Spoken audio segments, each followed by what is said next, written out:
व्यवहार है या बोलचाल है वो ठीक नहीं होता लोगों के प्रति, तो उसमें कहाँ तक कार्रवाई की है एसपी साहब ने? देखिए, एसपी साहब आमतौर पे जिन पुलिस कर्मचारियों का भी आम जनता के साथ बिहेव ठीक नहीं है, उन पे सख्त से सख्त उनको हिदायत भी देते हैं और उन पे कार्रवाई भी करते हैं। ये खुद मैं आप लोगों को विश्वास दिलाना चाहूँगा कि एसपी साहब इस तरह के जो मामले में उनका सीधा सीधा ये कहना है कि जो आदमी पहले से ही पीड़ित है, अगर उसके साथ थाने में जाके बुरा व्यवहार होता है तो इससे शर्म की बात पानीपत पुलिस के लिए नहीं हो सकती। ये खुद एसपी साहब इस बात को मानते हैं और एसपी साहब इस तरह की चीजों को वो खुद सहन नहीं करते और ऐसे कर्मचारियों के खिलाफ वो बहुत सख्त एक्शन लेते हैं और आज से पहले उन्होंने लिया भी है। और मैं बिल्कुल ऐसे दर्शकों की दाद देना चाहूंगा जो इस तरह की जो शिकायतें हैं वो हम लोगों को हेलो पुलिस के माध्यम से वो भेज रहे हैं। और एसपी साहब ने आपको जानकारी भी है कि प्रत्येक थाने के आगे अगर इस तरह का व्यवहार कोई पुलिसकर्मी आपसे करता है तो प्रत्येक थाना के जहां मुंशी का ऑफिस है और थाने के बाहर वहां एसपी साहब का फोन नंबर और उनका ईमेल एड्रेस वहां पर लिखा हुआ है, या आप ये शिकायत हेलो पुलिस पानीपत@gmail पे भी आप दर्ज कर सकते हैं। देखिए, उसके अलावा साथ साथ नरेंद्र जी एक बात और है, जहाँ चालान करते हैं ये पुलिस कर्मचारी जहाँ जहाँ भी तैनात होते हैं उनका व्यवहार जो है वो जो बाइकर्स हैं या लोग हैं जो भी जिनका चालान के लिए रोका जाता है, चेकिंग के लिए रोका जाता है, उनके साथ जो व्यवहार है वो बिल्कुल ठीक नहीं है। देवेंद्र जी देखिए, इसमें दो बातें हैं। एक तो आमतौर पे क्या होता है कि लोगों को शिकायत रहती है कि वो चाबी निकाल लेते हैं, इस तरह की एक शिकायत रहती है। देखिए, वो कहीं ना कहीं कि वो दौड़ाए ना गाड़ी, वो नवयुवक, तो वो एक ड्रिल का एक हिस्सा है कि चाबी निकालने के, क्योंकि वो गाड़ी आगे दौड़ाए ना और उसका एक्सीडेंट ना हो, तो उसको हम इस तरीके से लें। एक चीज ये रहती है। दूसरी चीज ये रहती है कि आमतौर पे जो वो जिसका चालान कटने वाला है वो कहीं ना कहीं आपने अगर आप भी इस बात को स्वीकार करेंगे तो सबसे पहले जो खासकर यंग ब्लड है, आमतौर पे सीनियर सिटीजन या महिलाएं हैं, पुलिस उनको नहीं रोकती है, जैसे एसपी साहब के निर्देश में है।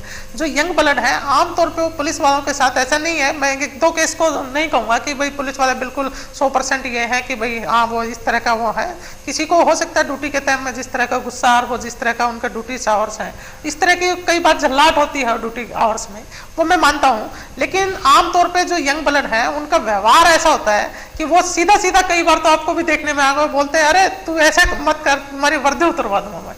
तो ऐसे लोगों से मैं भी अपील करना चाहूंगा कि दोस्तों इस तरह का जो व्यवहार, अगर आप किसी से इज्जत लेना चाहते हैं तो उसको इज्जत देना भी सीखिए।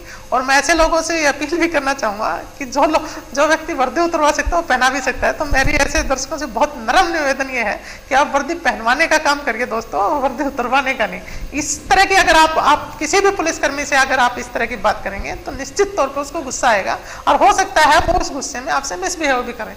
तो मेरी आप सभी दर्शकों से ये निवेदन है, अगर आप मान सम्मान चाहते हैं तो प्लीज आप भी उनको मान सम्मान दीजिए। मैं आपको विश्वास दिलाता हूं कि पानीपत पुलिस का कोई भी ट्रैफिक पुलिसकर्मी अगर आपसे इस तरह आप उससे ऐसा व्यवहार करते हैं और फिर भी वो आपसे इस तरह का मिसबिहेव करता है तो निश्चित तौर पे आप एसपी साहब को सीधे उसकी शिकायत कीजिए, उसका नाम लेके शिकायत कीजिए और हम आपको इस कार्यक्रम के माध्यम से विश्वास दिलाते हैं कि उस पर निश्चित तौर पर कार्रवाई होगी। नरेंद्र जी एक सवाल मैं और करना चाहूंगा आपसे।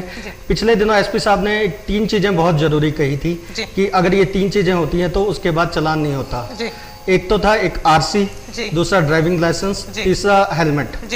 इसके बावजूद भी अगर चालान हो जाता है और किसी एक कारण की वजह से चालान हो जाता है, वो चालान भुगतने के लिए अपना चालान वाली जगह जाता है, उसके बावजूद उससे इंश्योरेंस की कॉपी मांगी जाती है, ये कहाँ तक उचित है? देखिए, एसपी साहब के जिस तरह एसपी साहब ने इस कार्यक्रम में कहा है तो मैं वही बात आप लोगों के सामने रिपीट कर रहा हूँ कि एसपी साहब ने कहा कि ये जो मिनिमम जो रिक्वायरमेंट है, आपके पास हेलमेट होना चाहिए, आपके पास आरसी होनी चाहिए और आपके पास लाइसेंस आना चाहिए।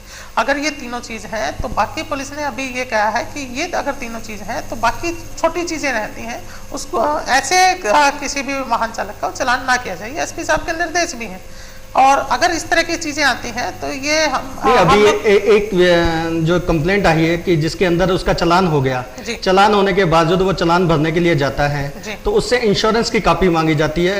अन्यथा इस तरह की कोई पर्टिकुलर शिकायत है तो वो मैं चाहूंगा कि वो हमारे जो ट्रैफिक डीएसपी हैं उनसे मिले और इस तरह की कोई समस्या तो निश्चित तौर पर दूर करेंगे। देवेंद्र जी, क्योंकि समय हमारा हो चला है, बिल्कुल, बिल्कुल। और हम लोग दोबारा दर्शकों से अपील करेंगे कि ये जो कार्यक्रम है हम समालका में कल रात को 8 बजे और संडे को रात को 8 बजे हम लोग रिपीट करेंगे। और सभी दर्शकों को पानीपत पुलिस की तरफ से विशेष तौर पर धन्यवाद कि आप लोगों का निरंतर प्यार और सहयोग हम लोगों को इस कार्यक्रम के लिए मिल रहा है। मैं जितनी आज हम लोगों ने उन रिकॉर्ड शिकायतें की हैं, मैं आपको बताना चाहूँगा कि अगली बार एसपी साहब और उस पर हम लोग उन तक पहुँचा देंगे ये शिकायतें, और उस पर कार्रवाई होकर अगली बार आपको इनका जवाब मिलेगा। मैं दर्शकों को बताना चाहूँगा, किसी कारणवश इस प्रोग्राम में एसपी साहब नहीं आ पाए। हमारे पुलिस प्रवक्ता नरेंद्र सिंह ने आपकी सभी शिकायतें नोट करनी हैं, उनका जवाब अगले शुक्रवार को 5 बजे एसपी साहब लाइव आपको देंगे। अब समय हो चुका है आपसे इजाज़त लेने का। नमस्कार।